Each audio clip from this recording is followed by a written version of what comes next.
به نام خداوندی بخشاینده و مهربان. خداوند دهان ما را به واسطه نقاب پوشانید، زیرا او از بدگویی، دروغگویی، تهمت و محکومیت ما خسته شد. او به طبیعت امکانیت داد که بدون ما نفس گیرد. خداوند ما را مجبور ترسانید و پنهان کرد، چون که ما الکی از ترس او دور گشته بودیم.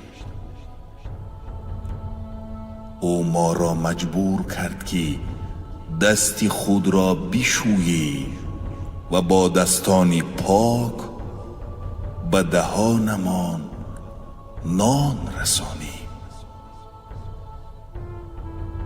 درهای بازداشته در مسجدها،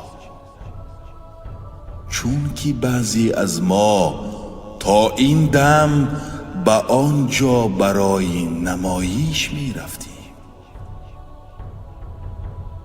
ما فراموش کردیم که تنها او بزرگ است. امروز او هم ثروتمند و هم کم بضاعت، راهبر و کارگر را برابر کرد.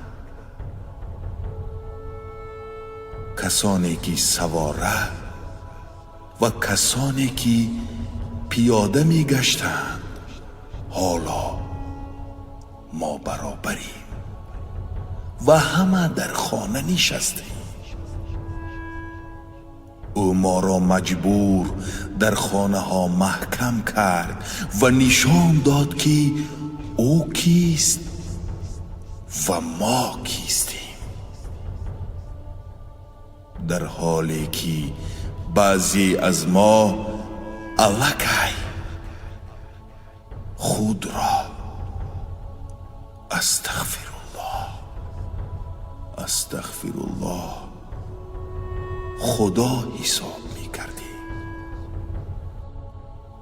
او از هر یکی ما ناوابسته از دین، ملت نشان داد که فکر کنیم، به مانند آنی که در جمهوری خلقی خیتای در عرفه سال نو خود، در مسیحیان در عرفه پسخه و در مردم مسلمان در ماه شریف رمضان.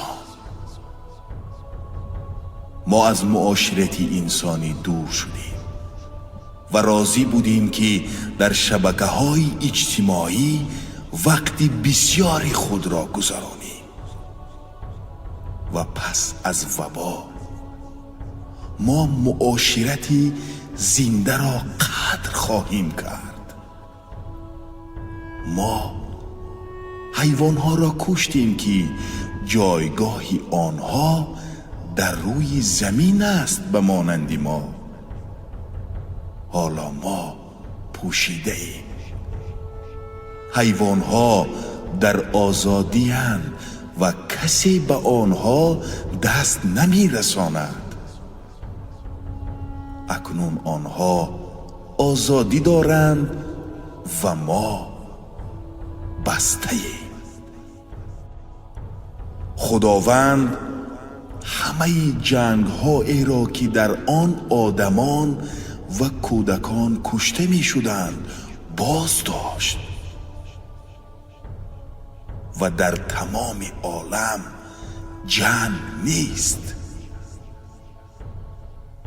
و همین طور این ویروس نیست، این خشمی خداوند است. خداوند همه ما را ببخشد و نظرش را از ما دور نسازد.